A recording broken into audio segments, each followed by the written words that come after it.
অসন্তোষ নকৰিব যদিও এইটো প্ৰত্যক্ষ ভাগৱতৰ বিষয় নহয় এই মৎস্য মাংসৰ ক্ষেত্ৰত ইয়াতকৈ আটাইতকৈ এটা মাৰাত্মক বস্তু আছে কি জানেনে সেইটো হৈছে চৰাই অণ্ড ডিমটো ক'বলৈ বেয়া কিন্তু অন্ততঃ প্ৰথমতে সেইটো ভক্ষাভক্ষ আমি এৰিব লাগে কাৰণ কিয় জানেনে এই অসুৰ ৰাক্ষসবিলাকেও যেতিয়া আমি শাস্ত্ৰত বৰ্ণনা পাওঁ সিহঁতেও মাছ মাংস খোৱাৰ কথা উল্লেখ পোৱা যায় নহয়নে মাংস ভক্ষণ কৰিছে বা ঋষিমুনিসকলকো আপোনাৰ ভক্ষণ কৰিছিল কিন্তু কেতিয়াও আপোনাৰ গৰ্ভ অণ্ড মানে কি সেইটো গৰ্ভ ভক্ষণৰ কথা কিন্তু ক'তো উল্লেখ পোৱা নাযায় কাৰণ চৰাই ডিমটো সেইটো কি সেইটো এটা গৰ্ভ হয় সেই গৰ্ভ কোনে ভক্ষণ কৰে অন্ধ পিশাচ ভক্ষণম পিশাচে ভক্ষণ কৰে কিন্তু বহুত আটাইতকৈ তমোগুণীয় বস্তুৰ ভিতৰত হৈছে সেইটো এটা আটাইতকৈ মাৰাত্মক বস্তু আমি আধ্যাত্মিকতাৰ দৃষ্টিহে এইখিনি কথা কৈছো গতিকে আপোনালোকে জীৱনত লয় নলয় সেইটো আপোনাৰ হ'ব নিজৰ দৰ্শনৰ কথা আমি মাত্ৰ বিষয়টো জানিব পাৰিছো যেতিয়া সেইকাৰণে উপস্থাপন নকৰাকৈ মুখলৈ আহি যেতিয়া পেটত ৰাখি দিব বিচৰা নাই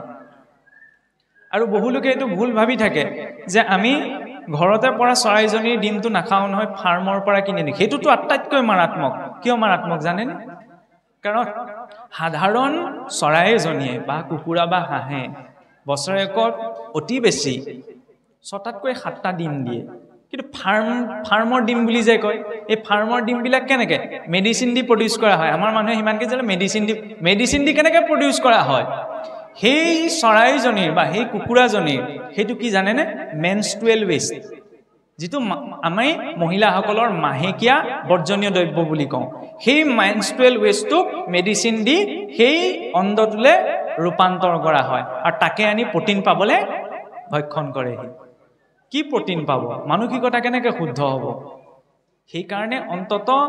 এই মাৰ্কটোলৈ আহিছোঁ যেতিয়া অকণমান আমি এইটো চিন্তা কৰিবই লাগিব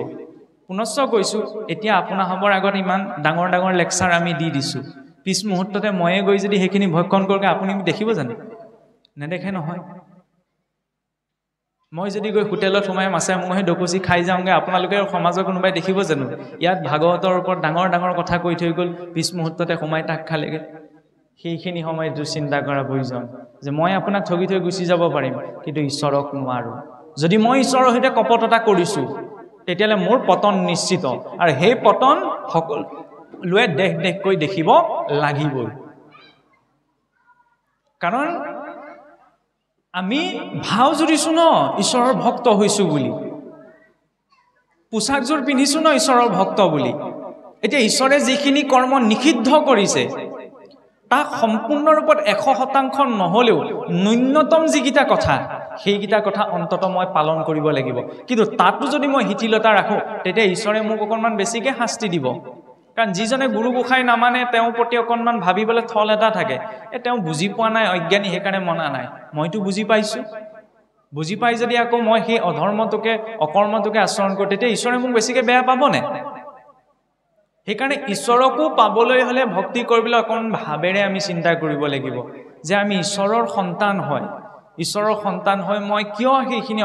ভক্ষণ কৰিম মই ভাল বস্তু ভক্ষণ কৰি থাকোঁ আজি যেতিয়া চাওকচোন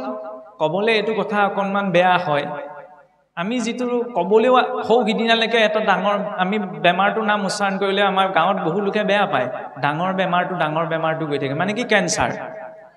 কেঞ্চাৰ এতিয়া এনেকৈ বাঢ়িবলৈ ধৰিছে ক'বই নোৱাৰে লাষ্ট ষ্টেজত ধৰা পৰেগৈ সেইখিনি সময়ত আৰু আয়ৈ বিয়ৈ কৰিবলৈ সময় নাথাকেগৈ কিয় হয় তাৰ মূল কাৰণ হৈছে এই খাদ্যভাসটো আগতেতো ইমান কেঞ্চাৰ নাছিল আগৰ খেতি বাতি কৰি পোৱা মানুহবিলাকৰ কেঞ্চাৰ হৈছিল নি নহৈছিল আমি খাদ্যৰ ক্ষেত্ৰত সতৰ্ক হৈছোঁ কিন্তু সেই সতৰ্কটো সম্পূৰ্ণ তমোগুণ ৰূপত হৈছোঁ প্ৰটিন ভিটামিন সেই গেলা পেচা মাছ মাংসত বিচাৰি যাওঁ ফাষ্টফুড নামত আজি বোলে বনাবলৈ মেগী বনাই খাইছোঁ বা ফাষ্টফুড এটাকে বাহিৰলৈ আপুনি ওলাই যোৱাৰ লগে লগে সেইখন একেখিনি তেলতে যেতিয়া বাৰে বাৰে এটা বস্তু বনাই দিয়ে কলেষ্ট্ৰল বাঢ়িব চুগাৰ বাঢ়িব এইখিনি কথা বেলেগ এটা ধাৰলৈ গুচি যায়গৈ কিন্তু এইকাৰণে টানি আনিছোঁ যে ভাগৱতৰ মাৰ্গটো আমি গ্ৰহণ কৰিব লাগে কাৰণ ভাগৱতৰ মাৰ্গত সেইটো বিধান আছে যিটো বিধানত আমি সাধ্যানুসাৰে নিজৰ শৰীৰটো সুন্দৰভাৱে পালন কৰি আগবঢ়াই লৈ যাব পাৰোঁ তাৰ বাবে কি ভক্তজনে এটা বৰ সুন্দৰ কথা এটা বৰ সাধাৰণ কথাত নিজৰ জীৱনটো পৰিচালনা কৰে সাধাৰণ কথাটো কি যে ঈশ্বৰে বেয়া বস্তু নাখায় গতিকে ময়ো বেয়া বস্তু নাখাওঁ ঈশ্বৰে বেয়া শব্দ নকয় গতিকে ময়ো বেয়া শব্দ নকওঁ আজিৰে পৰা এই নামঘৰত বহি থাকৰ পৰা এতিয়া বহি থাকোঁতেই আপুনি মই মনেৰে ঈশ্বৰক কথা এষাৰ দিব নোৱাৰোঁনে যে আজি অন্তত এইখন সমাজত আমি যিমান কেইজন ব্যক্তি ক্ষমা কৰিব আমি জ্যেষ্ঠসকলক উপদেশ দিব বিচৰা নাই কিন্তু আমি মনৰ পৰা এইটো সংকল্প কৰি আজি গৃহলৈ উভতিব নোৱাৰোঁনে যে প্ৰভু আজি তোমাৰ সাক্ষাতত ৰাখি মই শপত গ্ৰহণ কৰিছোঁ যে জীৱনত যিমানে বেয়া পৰিস্থিতি নাহিলেও মই আজিৰ পৰা এটাও বেয়া বাক্য বা অশ্লীল বাক্য কোনো কাৰণতে উচ্চাৰণ নকৰোঁ কাৰণ ভক্তি মাৰ্গত প্ৰথম বাক্যৰ শুদ্ধতা আহিবই লাগিব বাক্যৰ শুদ্ধতা যেতিয়ালৈকে নাহে তেতিয়ালৈকে কেৱল কৰি থকাৰ বাবেহে কৰি থকা হয় সেইখিনিয়ে বিশেষ প্ৰভাৱ পেলাব নোৱাৰে আৰু এই কথাখিনি কিহৰ ওপৰত ভিত্তি ৰাখি আমি কৈছোঁ এইখিনি আমি মনে সাজি কোৱা নাই সেই মহাপুৰুষসকলৰ দৰ্শনৰ ওপৰত ভৰ ৰাখিহে কৈছোঁ আমি যেতিয়া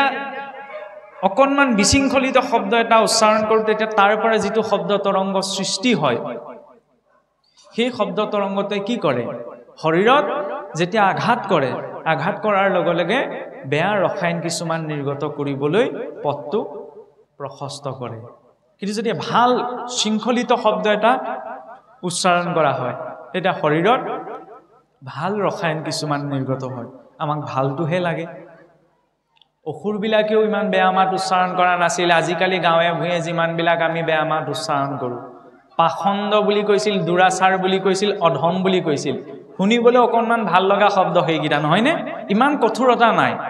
কিন্তু আজিকালি গাঁৱে ভূঞে কিছুমান এনেকুৱা মানুহ আছে আপোনাৰ 10টা কথাত আপোনাৰ প্ৰায় বাৰে গুচি বেয়া মাত এটা নমতাকে কথাষাৰ নকলে নহয় তেওঁৰ জীৱনত কেতিয়াও স্পষ্টতা থকাটো সম্ভৱ নহয় তেওঁৰ জীৱনত কেতিয়াও স্থিৰতা থকাটো সম্ভৱ নহয় আমাক ভালখিনি লাগে গতিকে আমি ভালখিনি ল'ব লাগে